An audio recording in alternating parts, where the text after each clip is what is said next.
Bom, salve Maria, estamos começando mais uma academia, pode entrar. Estamos começando mais uma academia da Congregação Mariana, e aí a gente vai hoje ter a presença aqui do presidente da Federação das Congregações Marianas da Diocese de São José dos Campos, Ricardo, e mais sua esposa Luísa.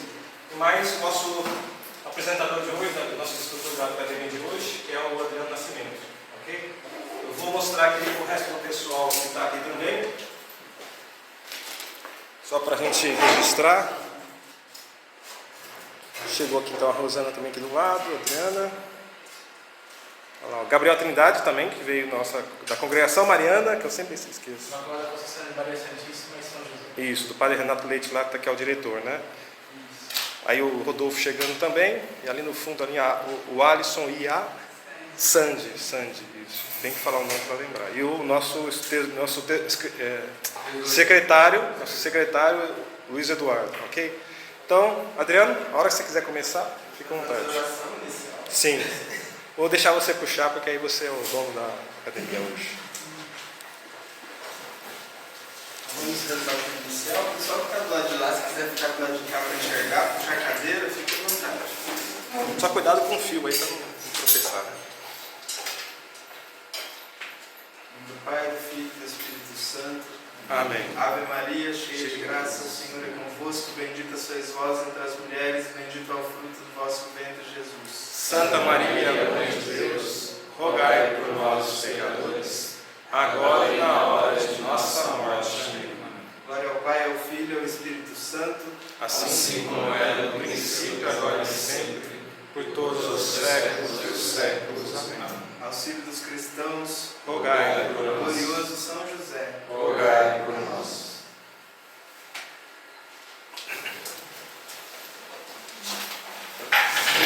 Vou tentar ser o mais breve possível, porque o nosso tempo é curto, né? Até meio-dia e a gente tem muita história para contar. Então nós vamos falar um pouquinho esse mês do santo do mês, é o primeiro congregado brasileiro a ser beatificado. Nós temos outros santos congregados no Brasil, mas ele é o primeiro brasileiro, é o primeiro nascido no Brasil. Né? O Alisson vai gostar de dizer que ele é mineiro. E vamos dizer assim, é o santo, né? Conhecido como o Padre Pio brasileiro. E é podemos dizer que é um santo contemporâneo, né? Nosso, porque é ali da metade do século XX, né? Morreu em 61, então a primeira metade do século XX. E temos muito material sobre ele, inclusive gravado, né? Filmagem, tem milagre dele filmado. Então é um santo que eu acho que foi fácil fazer o processo de canonização, né? Porque tem milagre filmado, é fácil de provar. Só que depois a gente vai falar sobre o processo, esse tipo de processo não vale os milagres feitos durante a vida, né? Tem que ser depois. Mas milagre é o que não falta. Então é o Beato Donizete Tavares de Lima, todo mundo conhece, o Padre Donizete Tambaúra, foi muito famoso, muito conhecido. Eu fiz aqui uma linha do tempo para facilitar, e a gente vai comentando alguma coisa ao longo dos anos para não se estender muito, como eu disse, tem muita história. Depois, se vocês quiserem saber mais, no YouTube tem um documentário que chama-se O Poder da Fé. É um documentário gravado na época, ele é todo em preto e branco, com uma narração da época. É bem interessante, mostra bem o trabalho dele. Mas, como a gente sempre falava a semana retrasada, né, Fausto, na formação, o objetivo do Santo Inácio com relação à congregação mariana, ele queria criar pessoas que influenciassem a sociedade, que fossem membros da elite da sociedade para conduzir então a sociedade. E o Padre Donizete é um exemplo disso. Santos como ele, às vezes a gente fica confuso, porque é tanto milagre que às vezes o milagre disfarça um pouco a vida do santo. Então eu queria focar um pouquinho mais na vida dele, no trabalho do Padre Donizete, na pessoa dele, do que nos milagres. Os milagres vocês vão assistir lá o documentário, vocês vão ver, que é um ótimo documentário para assistir no domingo à tarde, depois do almoço. Então ele nasceu em 1882, na cidade de Cássia, Minas Gerais. Na época dele se chamava Santa Rita de Cássia, ela chama Cássia hoje. Depois resumiram o nome. Mineiro gosta de resumir tudo, né? Virou só Cássia, em vez de Santa Rita de Cássia. Com 12 anos, em 1894, entra no Seminário Episcopal de São Paulo. Importante, eu não consegui colocar aqui porque a foto é muito ruim.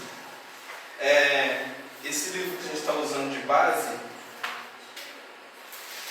que é a 4ª edição. Pode mostrar, Grande?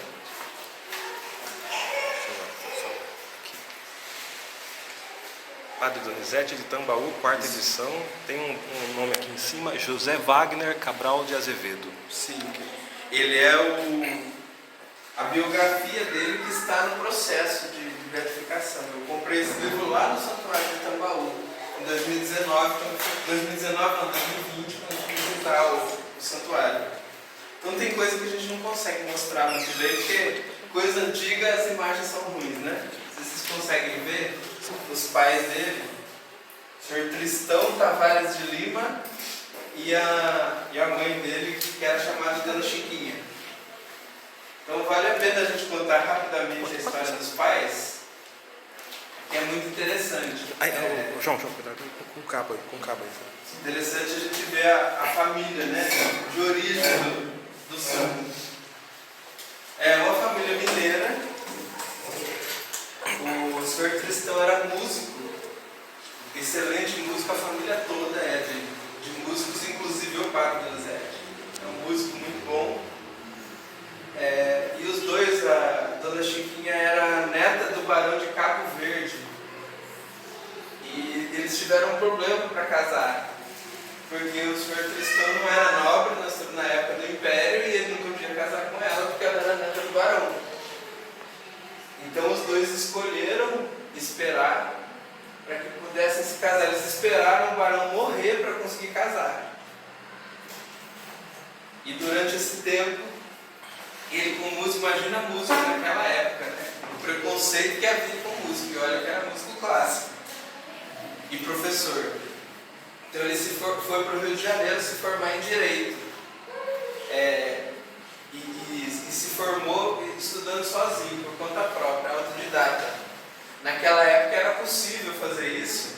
A pessoa estudava o Direito, por exemplo, que era a principal faculdade que existia no Brasil. Depois ele provava, uma espécie de exame da OAB, né? Provava que ele tinha conhecimento, que ele tinha condições de atuar como advogado, e o imperador dava uma licença para ele trabalhar. Então esse tipo de advogado que não tinha diploma era chamado de rábula. E era o caso do pai do Donizete. Se formou autodidata e exercia a advocacia, que ajudou ele também a casar com a Dona Chiquinha por causa da questão do barão e da família nobre. Ele também tinha uma certa ascendência nobre, mas não tanto quanto ela. Ele era filho dos fundadores da cidade de São Gotardo, em Minas. O avô dele fundou a cidade. Então era uma família assim, mais da nobreza, né? E uma outra resistência que havia dele com a família da Dona Chiquinha, porque ele era do movimento republicano, em pleno finalzinho ali do Império. Uma dificuldade importante ali. E a esposa era professora. Lá em Minas também ela recebeu a licença para trabalhar como professora do governador da época, o professor Teófilo Otoni, governador de Minas, e assim ela podia trabalhar como professora também nesse mesmo sistema, né? Naquela época era muito difícil estudar, então dava-se uma licença para alguém que tinha conhecimento para trabalhar como professora. E é nessa família então que nasce o Padre Donizete, uma família apaixonada por música. Então, apaixonada por música e bem brasileira, porque eles tiveram 16 filhos, apenas 9 sobreviveram e os filhos tinham nomes de compositores. Então ele era irmão do Rossini, do Mozart, do Verdi e do Bellini, e por isso que ele é o Donizete. O Donizete também é um compositor. Se salvou o irmão dele que tinha o nome do pai, que chamava Tristão, e a irmã Rita de Cássia por causa da cidade que eles nasceram. O resto todos tinham o nome de compositor e todos eram grandes músicos. Inclusive Mozart se tornou maestro. Tem o maestro Mozart Tavares de Lima, é o irmão do Pato Donizete.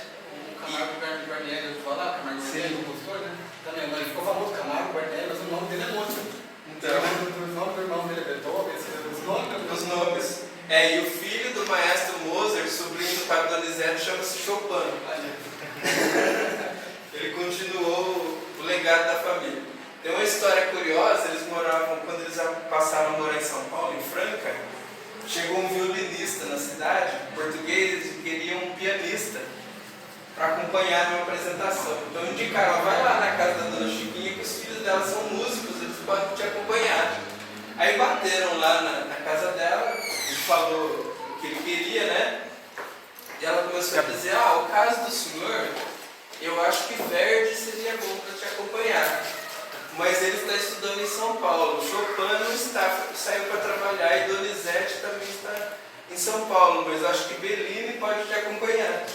E ele ficou bravo com a senhora, achou que estavam tirando sarro da cara dele, foi embora e falou assim, aquela mulher que vocês me falaram é maluca, ela me falou de um monte de compositor, como é que eles vão me acompanhar? Esses compositores todos já morreram. Aí explicaram para ele que era o nome dos filhos e um dos filhos foi acompanhado na apresentação. Imagine a cena pitoresca. Então ele vai para o seminário com 12 anos, o Seminário Episcopal de São Paulo. É importante, aí abrir um parênteses, a questão do seminário. Naquela época, quem ia para o seminário com essa idade não necessariamente seria padre. O seminário era uma espécie de cursinho preparatório para entrar na faculdade. Então, muita gente dessa época que tinha curso superior foi seminarista, mas não porque queria ser padre, não porque tinha vocação. Era um curso preparatório, inclusive era pago. Hoje, em algumas dioceses ainda tem o que eles chamam de seminário menor, que seria o equivalente ao ensino médio. O nosso atual ensino médio, naquela época era a única possibilidade de ter um ensino um pouco melhor para entrar na faculdade. Então se fazia esse estudo no seminário. Entrava 12 anos. Nessa época também ele estudou em Sorocaba e também em São Paulo, no Liceu Salesiano, ali no Coração de Jesus. Estudou lá. Aos 15 anos em Sorocaba também no Colégio Salesiano. Nessa época, entre 12 e 15 anos, ele precisou sair do seminário por um tempo, que a família teve dificuldades financeiras e precisou voltar para Franca para ajudar a família. Imaginem, com 12, 13 anos, ele já trabalhava como professor de música, ele dava aula de música. De tão bom músico que ele era. Quem conviveu com ele diz que ele tocava qualquer instrumento que desse na mão dele. Ele sabia tocar qualquer coisa. E todos os irmãos eram excelentes músicos e compositores. Tanto que eles eram muito conhecidos em São Paulo, a família toda. Em São Paulo corria a notícia assim, eles gostavam quando a família passava por dificuldades. Porque a família, quando passava por dificuldades, eles compunham muitas músicas e vendiam a partitura. E as composições deles eram muito boas. Então, assim, quanto mais eles sofrem, mais músicas eles escrevem. Então, ficaram conhecidos por isso. Vocês vão encontrar algumas partituras antigas do maestro Mozart, vai estar escrito assim, Mozart DL. É o maestro Mozart Tavares de Lima. Mozart TL. Mas é só ele que tem partituras assinadas, os outros a gente não acha nada assinado, porque eles vendiam a partitura, para ganhar dinheiro, então não tem assinatura. Inclusive o próprio padre, mesmo depois de ordenado, ele escrevia a partitura e vendia para ajudar nas obras sociais. Eles sempre viveram muito assim da música. E aos 18 anos, então, ele retorna a São Paulo e entra na Faculdade de Direito do Largo São Francisco para seguir os passos do pai, ser advogado. E é aí que ele descobre a vocação sacerdotal. É um fato bastante curioso a questão da vocação dele. Aos 12 anos, quando ele entrou no colégio, conta-se que um padre veio da Itália visitar o seminário e olhou para todos os seminaristas assim, olhou para ele e esse menino tem uma coisa diferente. Isso com 12 anos, ele é diferente dos outros, ele tem um olhar diferente. E o Vinícius? Cheguei tarde. CM14. Mais um visitante. Seja bem-vindo, Salve Maria. Ah, Salve Maria. Você vai ficar de costa, não tem nada. Se quiser pegar uma cadeira e colocar ali no cantinho ali, por exemplo. Quer colocar na frente? Pode botar na frente, não tem problema nenhum. O presidente da federação só vai te expulsar se você ficar na frente dele. Aqui é a Damares, né? E aí, aos 18 anos, ele já muito devoto de Nossa Senhora, ele contou num sermão que ele fez no dia 22 de maio de 1955, um dos últimos sermões dele, na paróquia de Tambaú. Ele disse que a devoção a Nossa Senhora passou para ele através do leite materno. Tanto que a mãe dele era devota de Nossa Senhora e passou essa devoção para ele. E ele estava rezando na capela do Largo São Francisco, porque ele estava nessa dúvida. Ele estava estudando Direito, já era um excelente aluno de Direito, quase formado, e sentia esse chamado para ser padre. Estava em dúvida, conversando com Nossa Senhora, me dá um sinal, assim, né? Mas claro, aí Nossa Senhora deu um pontapé nele, não deu um sinal. Ele levantou, virou, atrás dele estava, deixa eu ver se tem a foto dele aqui, tem, o padre Nery, que era o reitor do seminário de São Paulo. Deu de cara com ele, já conhecia, falou para ele: vem cá, você vai ser padre. Assim, não foi um sinal, foi uma patada de Nossa Senhora. Vai ser padre. E esse padre Nery, que depois foi se tornar o Dom Nery, né? João Batista Corrêa Nery, foi ser o anjo da guarda dele durante a vida. É o que ajudou ele em todas as confusões que ele se meteu ao longo da vida. E ele é um bispo muito conhecido no Brasil porque ele é fundador de muitas dioceses. Nós estamos ali na transição, né, entre o Império e a República, e principalmente com a pontificação Pio X foram criadas muitas dioceses novas no Brasil. Campinas, e ele então é o primeiro bispo de Pouso Alegre, ele é o primeiro bispo de Campinas, o primeiro bispo de Vitória, entre outras dioceses. Ele era mandado para fundar as dioceses e depois se entregava para outro bispo. Era uma pessoa de confiança do Papa da época. E onde ele ia, qualquer diocese que ele chegava, ele levava com ele o padre Donizete. Porque se deixasse o padre Donizete sozinho, ia dar confusão. Ele arrumava confusão, não tinha como. Então, o padre Donizete, aliás, foi ordenado na diocese de Pouso Alegre pelo Dom Nery, né, na primeira ordenação da diocese. Então, com 21, ele decidiu ir para o seminário. E no dia 24 de junho de 1907, ordenado diácono em Pouso Alegre. E 12 de julho de 1908, ordenado padre. E nesse dia da sua ordenação, ele faz voto de pobreza, que não é comum aos padres diocesanos. Os padres diocesanos não são obrigados a fazer voto de pobreza. Ele fez por vontade própria. Ele se sentiu chamado. Dali em diante, ele não recebia o salário de padre e dormia no chão apoiado nos livros. Ele fez isso a vida toda, só no final da vida que ele dormiu em cama, só que era cama de tábua, não tinha colchão. Cama de hospital, que está lá no museu de Tambaú. Olha o jovem, o jovem padre. Em 1908 ele se transfere já para a Arquidiocese de Campinas, junto com o Dom Nery, e se torna vigário em Jaguariúna. Aí começam as confusões. Ele não teve tempo de trabalhar em Pouso Alegre, né? Então, naquela época nós estamos aí entre o Pontificado Leão XIII e São Pio X, e começa a doutrina social da igreja, renovada e tal.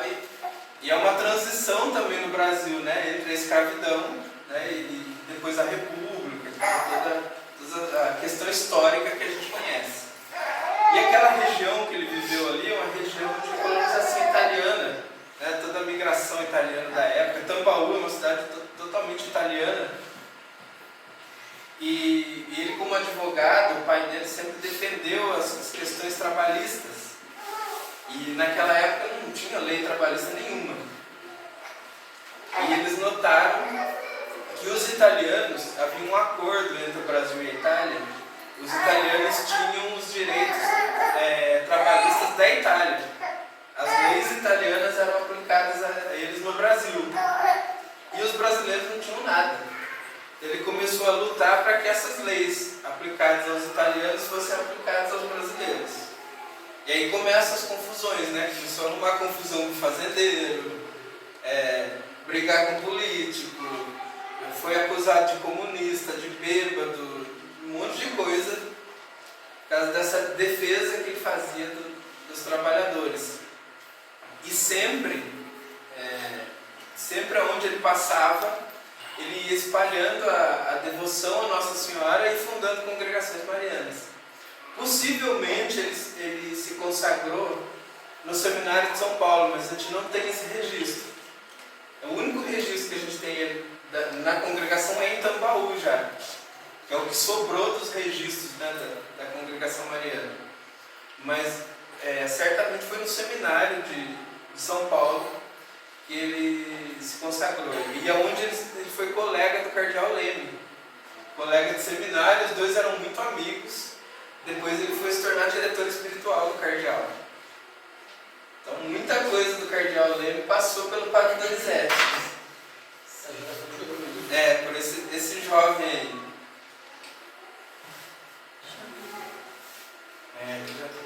Já adiantou muito. Em 1926, depois de tantas confusões, depois de passar por tantas paróquias, ele vai parar em Tambaú, que é uma cidade minúscula hoje, eu imagino naquela época. Hoje Tambaú é uma cidade insignificante, se não fosse o padre Donizete nem estaria no mapa. E ele é colocado lá numa paróquia que ninguém quer, que o padre anterior não fazia nada, aquela coisa, o padre bom é largado, né? Na paróquia que ninguém quer, é para onde vai os bons padres. E ele começa do zero a trabalhar ali na paróquia. Nessa época já haviam os famosos milagres dele. Já aconteciam os milagres com as bênçãos, as curas e tal. Só que ele proibia as pessoas de falar. E depois a coisa foi ficando mais séria, né? E se espalhou e não teve como segurar. Mas as pessoas da cidade, da época, contam, a biografia dele, do processo, tem 77 depoimentos de várias épocas. E alguns desses depoimentos eles contam que para eles em Tambaú era normal, eles não achavam extraordinário ir lá tomar a bênção do padre e sair curado. Então para eles era uma coisa normal. Eles contam que as professoras ali, vocês já viram algumas fotos, acho de lá, tem a casa paroquial, né? Na praça ali onde era a igreja de São José, em frente tem o colégio da cidade, hoje é uma faculdade. Uma professora tem um depoimento que às vezes os alunos estavam muito agitados e tal, os alunos chorando, iam lá, chamavam o padre dava a bênção e acabava e resolvia a aula. Então ele era chamado para tudo. Preciso dele. Precisava de um padre desse, das salas de aula. Então para eles era uma coisa absolutamente normal, ninguém via nada de extraordinário nisso. Era aquele povo. E ele era um padre assim, que diziam que era muito rabugento e bravo. Muito bravo, detalhista e tudo. E ao mesmo tempo era muito caipira, como um bom mineiro. Dizem que ele ia celebrar as missas na roça, ele levava uma bolsinha com 2 pães com mortadela. Um para ele e outro para o coroinha. E ia sempre causa dele, o caminho da fé sai de lá, de Tambaú até Aparecida. Ele fazia muito esses caminhos a pé. Ele só foi ter carro nos anos 50. Então todo o trabalho dele era feito a pé. Mas ele tinha facilidade, ele tinha bilocação. Tem depoimentos dele de 3. Ele está em 3 lugares ao mesmo tempo. Não é nem que é tri. Coisas assim. E milhares de pessoas com testemunhas. Tem um depoimento que eles estavam no domingo de Páscoa celebrando uma missa para 30 mil pessoas e no mesmo horário da missa ele estava em outro lugar comandando um leilão de gado para a obra social dele. No mesmo horário da missa. Então e muitos outros relatos, tem relatos dele num hospital dando uma extrema-unção e numa reunião em outra cidade. Igual encontrar o Padre Rodolfo por aí, né? Padre Rodolfo, Padre Pio. Padre né? Pio. Padre Pio, naquela época. Então, acho que eles se encontravam. Não era difícil, né?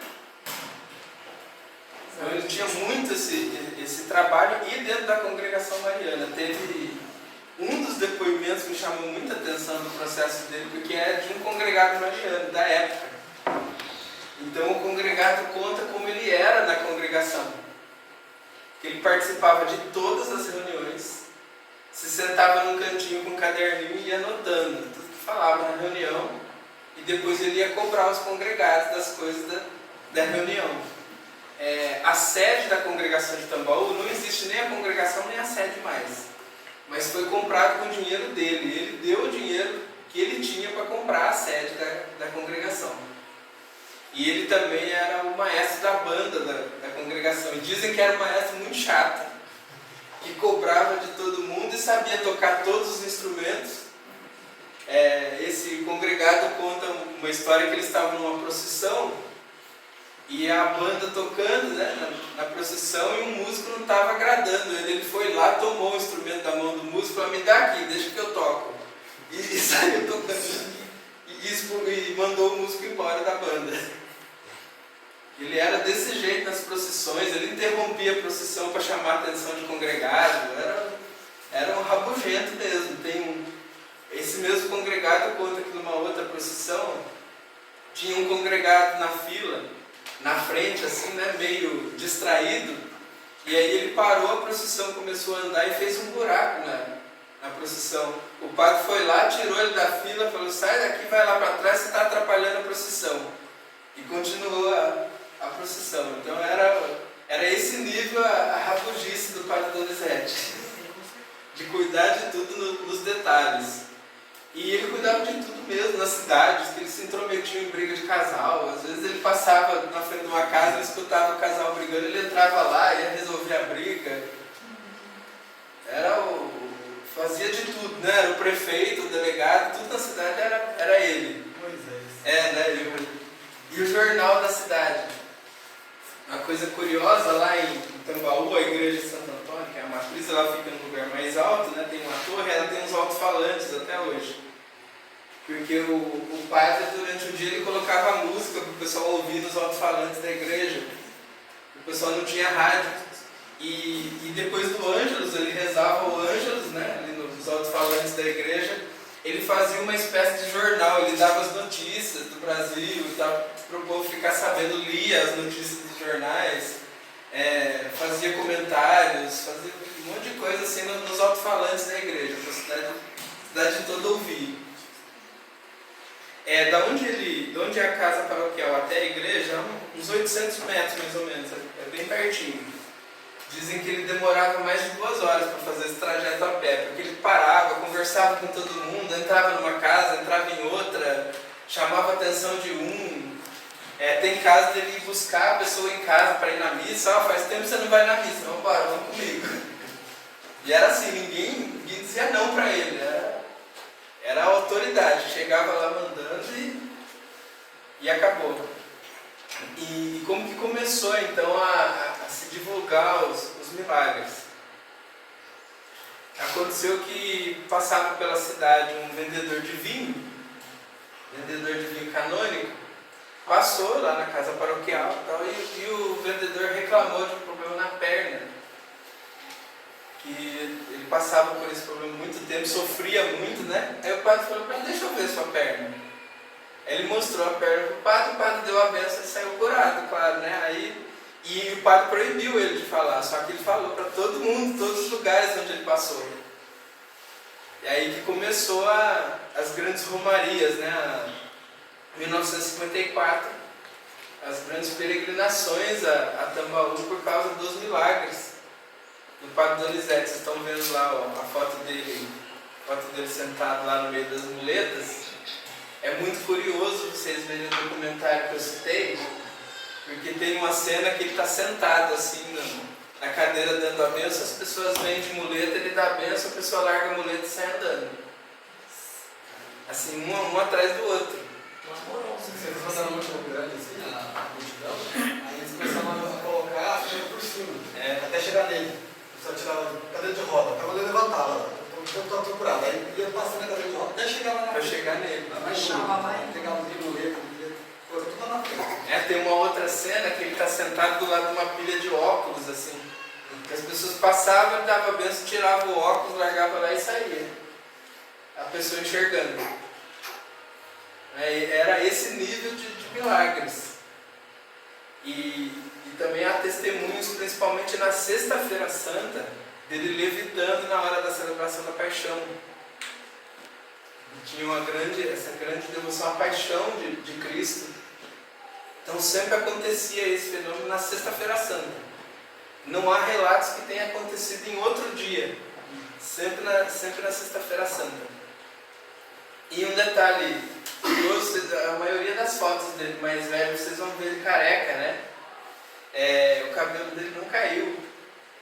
Ele raspou o cabelo quando era jovem, aquela foto dele jovem, porque ele chegou numa paróquia, uma moça elogiou o cabelo dele.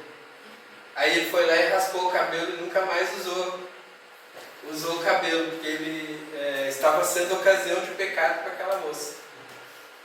Por isso que todas as fotos dele mais velho ele é careca. Que foi uma opção dele, os cabelos dele não caíram. Ele fez essa escolha de raspar o cabelo.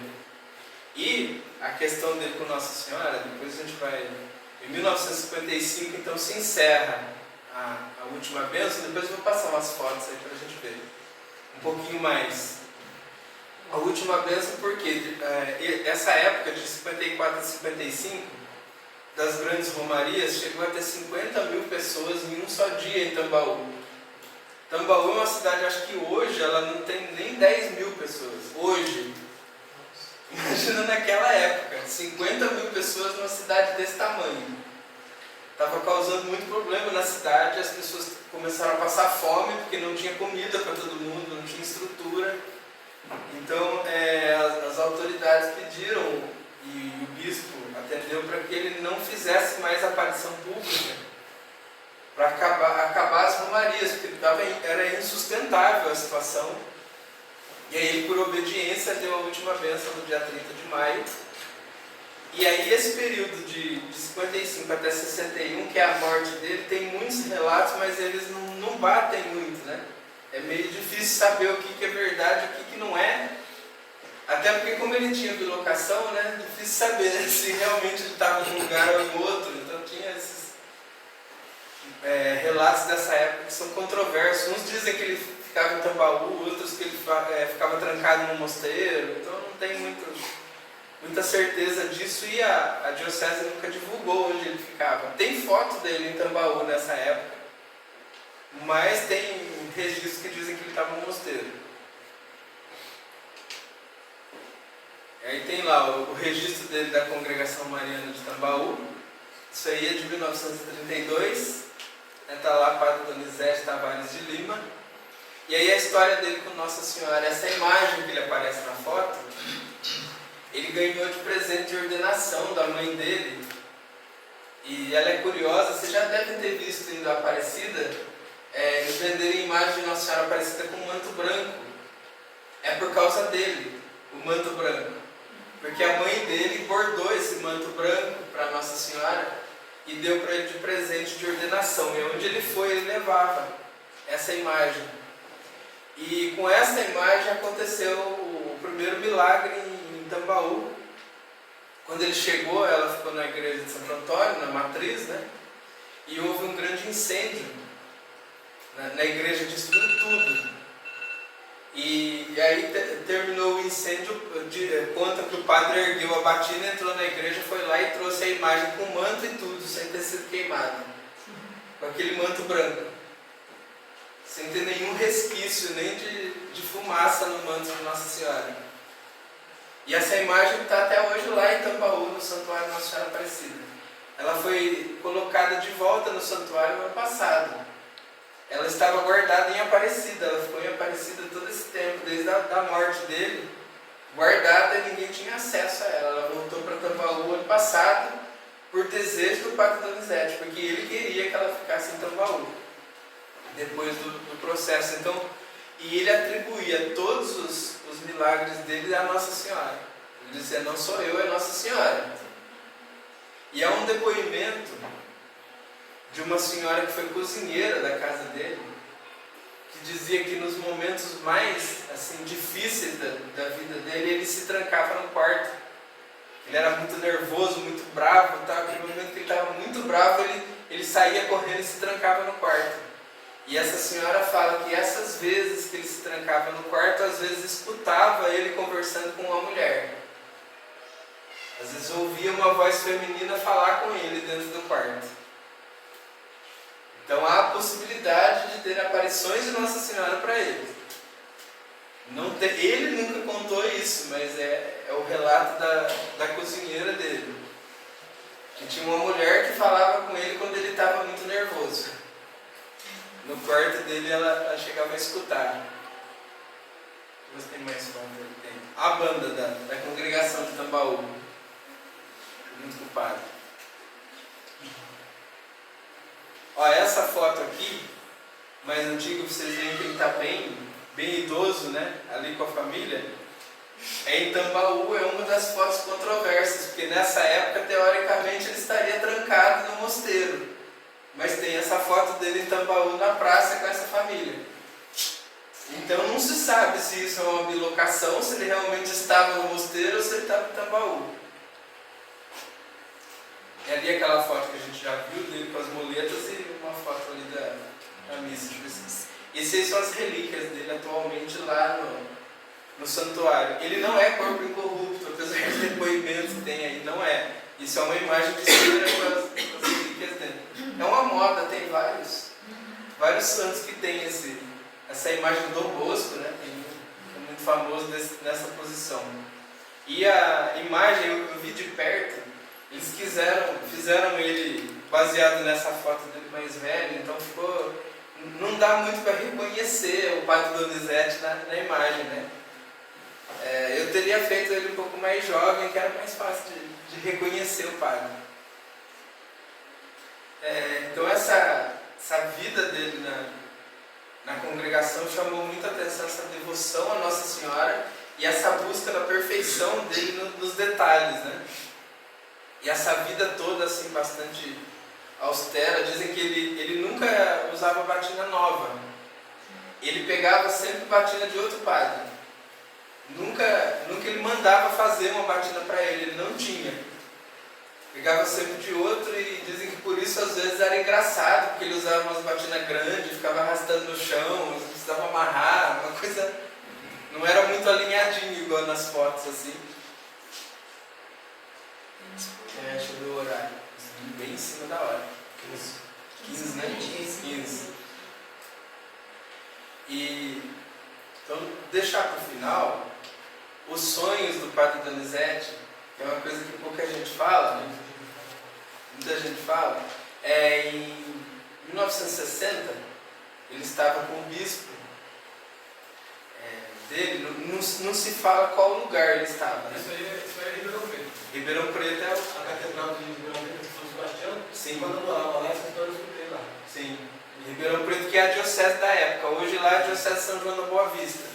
Mas na época era a diocese de Ribeirão Preto. Então ele conta que teve um sonho que ele viu um demônio entrando na catedral de São Sebastião acompanhado por alguns padres. E os padres traziam picaretas nas mãos para destruir os altares da catedral. E os altares lá são todos de mármore, eu não conheço lá. É pedra? Aí por conta desses sonhos, coisas, quando de fato foram destruídos os altares laterais, a catedral de São Sebastião se manteve. Não foi destruído os Ficaram altares. com medo da Alvaro falou. Ficaram com medo por causa do sonho do Padre Donizete. Todo mundo tivesse ficado sabendo desse sonho. Tivesse divulgado esse sonho para todo mundo, tudo mesmo. Não, imagina que padre que ia querer destruir e falar assim, sou eu que estava lá junto com o demônio no sonho do padre, né? Imagina, né? Sou eu, um dos padres da picareta. E depois, o bispo fala, não, é um pesadelo. Tá? Ele morreu antes da convocação do concílio, né? Ele fala, nós não veremos essa desgraça, mas ela virá. Não é um sonho, tampouco um pesadelo. Infelizmente virá esse dia, as trevas cairão sobre o mundo. Por isso eu lhe imploro, não deixe de destruir os altares. Ele já estava falando. Da imagem de Santo Antônio ali, não? Falta um pedaço. O da imagem de Santo Antônio. Quando chegaram no sonho dele, né, quando os padres, acompanhados pelo demônio, chegaram na imagem, no altar de Santo Antônio teria expulso o demônio e os padres de lá, para não permitir que destruíssem os altares. Eu não entendi essa história de Santo Antônio, porque a catedral de Ribeirão Preto é dedicada a São Sebastião. Mas eu acho que tem Santo Antônio. Mas deve ter um altar lateral dedicado a Santo Antônio, que é o padroeiro de Tambaú. Deve ser esse símbolo. Santo Antônio, o padroeiro dele, está dizendo que não vai deixar. De fato foi o que aconteceu. Por conta dele, o padroeiro dele se destruiu. E depois tem um outro caso que não está aí, que os coroinhas dele contaram, que quando morreu Pio XII, foi eleito João XXIII, então ele recebeu o quadro de João XXIII para colocar na sacristia. Aí os coroinhas foram lá tirar o quadro de Pio XII e colocar João XXIII, ele não deixou. Ele falou assim, não, deixa ele aí porque ele é santo. Não tira ele daí da parede. E eu vou me encontrar com ele em breve. Pio XII. Falou, esse outro Papa deixa ali em cima e reze muito por ele porque ele vai precisar. Isso em 59. 1959. E dizem que ele nunca foi muito simpático com o João XXIII. Não era muito simpático com o João XXIII e sempre falava, rezem muito pela igreja, a igreja vai sofrer muito. E ele tinha esse dom também de prever o futuro. Tem vários relatos dele prever o futuro de pessoas de Tambaú, dele dizer, um casal, por exemplo, se casou e falar no dia do casamento, esse casamento vai durar pouco tempo porque o marido vai morrer em tal ano. E o marido morria mesmo, naquele ano que ele falava. Então ele tinha esse dom também, né, de prever o futuro, e aquele clássico dos santos, né, de saber os pecados das pessoas na hora da confissão. Ele é quase brasileiro. Ele só não teve as chagas, né? Não teve as chagas. E a irmã Nádia Campinas teve. Eu acho que deve ter tido algum encontro ali. Que é da mesma época, né? É perto ali, né? O falou ontem, né? O bispo que ordenou o Padre Donizete é Dom Nery, né? Dom Nery, que é o primeiro bispo de Campinas. E o Padre Donizete foi padre em Campinas. Sim.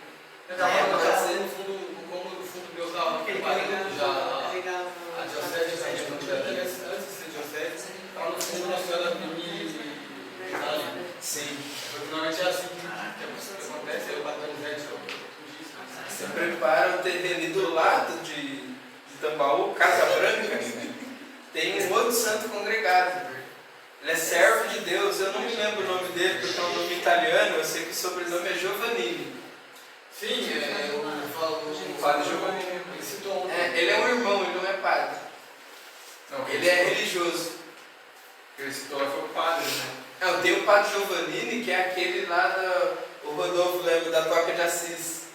Não, que esse padre de Cotia. Não, ordenou lá, Padre né? Miguel, de Cotia, Padre Miguel. O exorcista. Mas essa é do parente, então. Padre Miguel.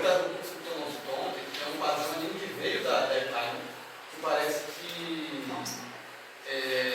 tinha tido contato com a Santa Gema Galgani. Sim.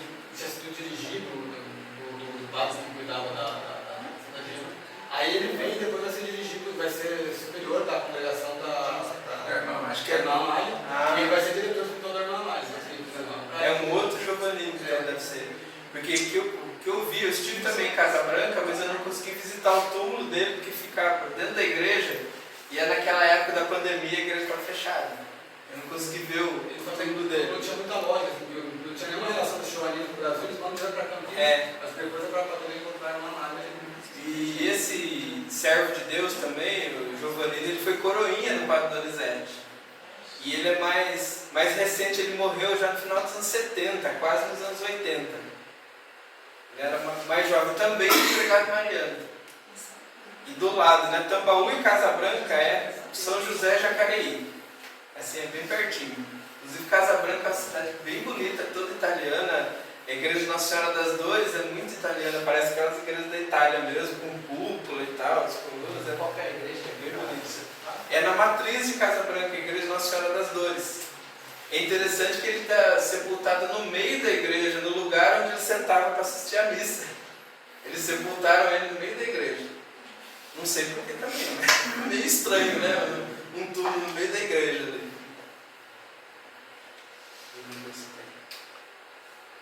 2 horas, faltam 10 minutos, na Dona Celeste nos Na realidade, a gente terminar um pouquinho antes.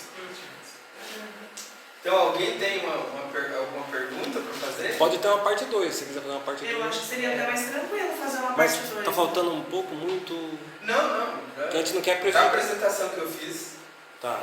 Porque a gente não quer prejudicar, né? A apresentação. Tem tanta coisa para falar dele que não dá Então para faz a falar parte 2, Adriano. um dia só. Mas, como eu falei para vocês, assistam o documentário, que vale muito a pena. Você vai mandar o link ou tem que procurar? Eu posso mandar o link para vocês. O documentário que você fez ou é um outro documentário? O documentário da época. Ah, sim. Eu vou botar na descrição do Da vídeo. época, eu coloco depois. Tá. Na descrição daquele vídeo que eu te mandei Tem, tá. Vou dar uma procurada. Tem o link do documentário. Tá. Não sei se aqui tem áudio. Deve ter para a gente colocar depois. E antes da gente rezar a oração então do Padre Donizete, para a gente encerrar, como é que é a devoção do Padre Donizete? A devoção muito simples. Ele mesmo prometeu, na última bênção dele, que todos os dias às 9 da manhã e às 8 da noite, onde quer que ele esteja, quem se lembrar dele e pedir a sua bênção, ele daria a bênção. Então essa é a devoção do Padre Donizete. Direta. Quer ser devoto do Padre Donizete, às 9 horas da manhã e às 8 da noite, é só pedir a bênção do Padre Donizete. Delicado isso, né? Não, uma devoção bastante simples. E depois eu não sei se vai pegar aqui o áudio, mas a gente tem áudio dele. Tem a bênção dele gravada. Ele toca assim. A gente ouvir a voz do Padre Donizete. Ver se eu consigo colocar aqui para não te encerrar.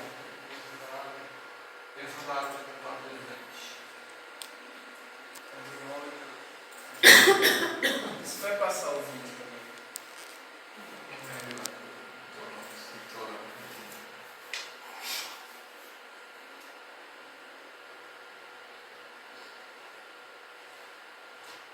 Meu computador é super lento. Em terceiro lugar, o momento culminante.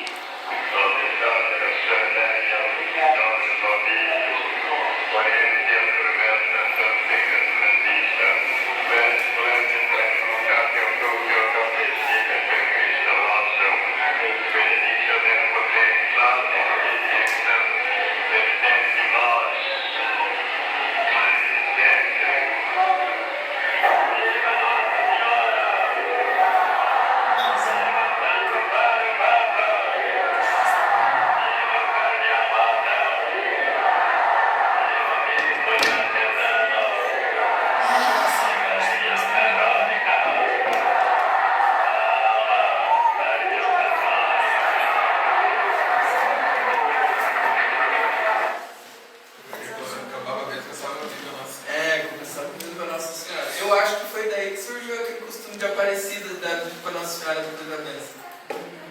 Esse aí é extraído então do documentário que eu citei. Para a gente encerrar, já, além da bênção dele, vamos rezar a oração do Padre Donizete.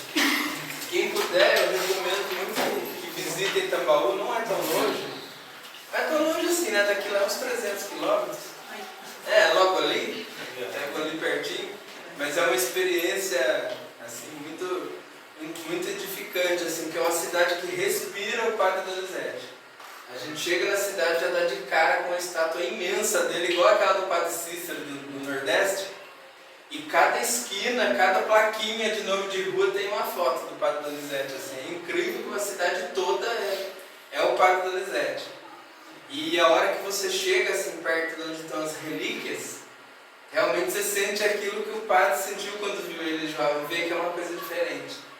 A experiência de chegar perto assim da relíquia dele ali é uma coisa incrível. E eu não consegui ver pessoalmente, mas eu já vi foto que estava fechado também, preciso ir lá outra vez. No museu tem a fita dele de congregado de diploma. Eu já vi num quadro assim. Bom, então rezemos.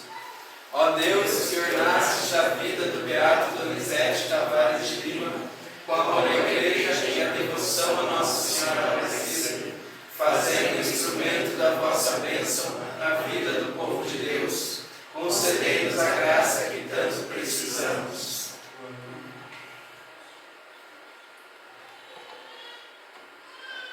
Por nosso Senhor Jesus Cristo. Amém. Beato Donizete Tavares de Lima, rogai por nós.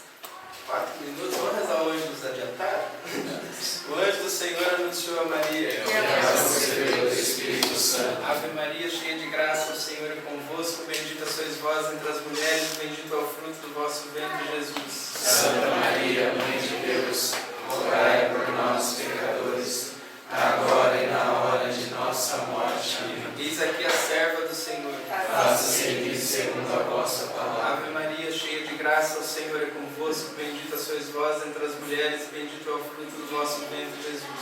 Santa Maria, Mãe de Deus, rogai por nós, pecadores, agora e na hora de nossa morte. Amém. E o Verbo se fez carne E habitou entre nós. Ave Maria, cheia de graça, o Senhor é convosco. Bendita sois vós entre as mulheres, bendito é o fruto do vosso ventre, Jesus. Santa Maria, Mãe de Deus, rogai por nós, pecadores, agora e na hora de nossa morte. Amém.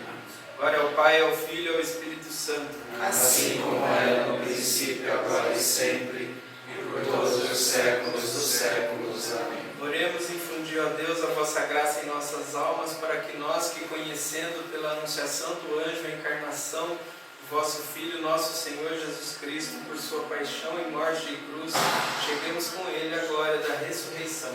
Pelo mesmo Cristo, nosso Senhor. Amém. Que as almas dos fiéis, por misericórdia de Deus, descansem em paz. Nos cum prole Pia. Benedicat vírgula Maria. Queria agradecer também ao presidente da Federação da Diocese dos Campos, o Ricardo, presença aqui também. Seja sempre bem-vindo aqui nas nossas reuniões, nas reuniões. Agora está estabilizou um pouquinho mais, né, para que faça Francisco. Então, as reuniões são as segundas e os domingos. Terceiro domingo, a gente tem a Hora Santa, para estrear agora o nosso mês. E no quarto domingo, a academia. No segundo domingo também tem a formação, fazendo formação também para os ouvintes. Tá bom? Quer falar alguma coisa? Não? Só agradecer mais uma vez, né? Obrigado. Muito obrigado, gente. Então a gente vai pegar esse vídeo e vamos pegar